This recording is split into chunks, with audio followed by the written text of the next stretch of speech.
The large majority of work in a sports edit or a sports highlight is in preparation.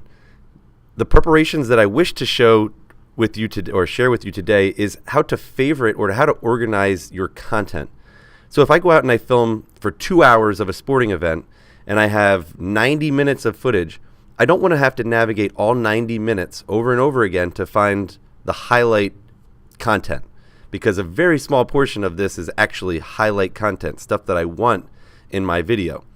And one tool that can be used is to filter your clips prior to starting your project. So what I have here, on September 12th, there was a golf event filmed, and this was actually filmed by a student. And I'm going to go through his footage and show you how I would tag and filter this footage so that way I'm just working with the really good stuff before I even start my edit down here at the bottom. I can show you already, I've already marked the first 2 clips, and how I know that is I have 2 triangles to the left of each of the clip numbers, and at the top I have the clip ready to play. At the very top edge of the clip is where you can see the filtering content, and at the very top edge of the clip there's a green dot, which means this, like 4 seconds of video where the ball's being hit, is the content that I'm actually willing to use. It's actually highlight footage. And then there's another one over here at this edge from a different angle of a ball being teed off.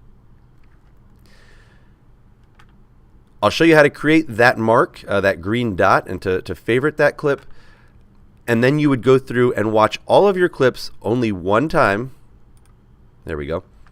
You should watch each clip one time, favorite the usable content, and when I go and finally decide to or get around to my edit, now I'm just dragging and dropping the clips that I've already marked. I'm not navigating content or navigating all of the eligible content for the small highlight clips. So watching through this clip here, I got a few practice swings. And down here I can actually see where he makes contact with the ball because there's a spike in the audio. And so that's what I'm going to target right here. Now, his swing begins right there.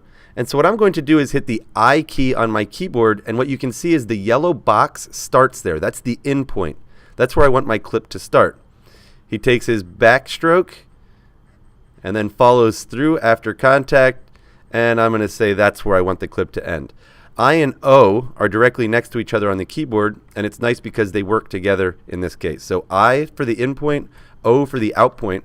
And I now have this yellow box framing out the potential portion of this clip, this potential highlight, which I'll probably want to use later.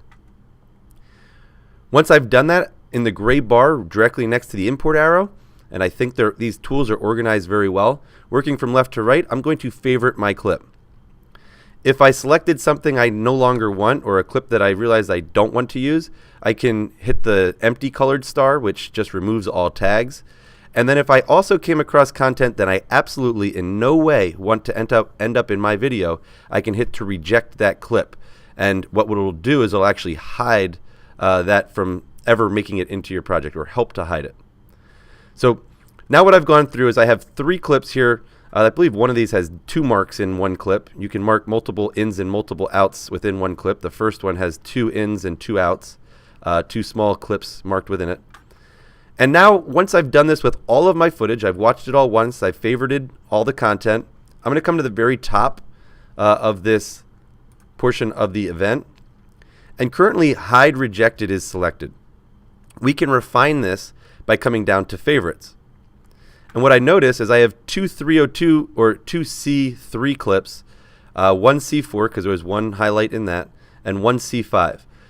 This eligible content is now able to be quickly selected. Whoops. I'm just going to grab the whole clip here.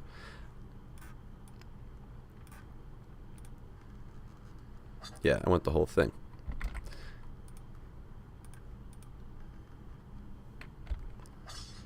I/O.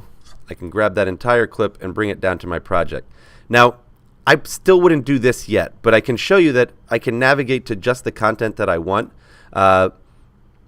Each of the 4 clips that I've already favorited are now eligible or now available easily, and I don't have to navigate through all the other minutes of content that really are unusable. I did that one time. I filtered my clips, and I'm ready to go.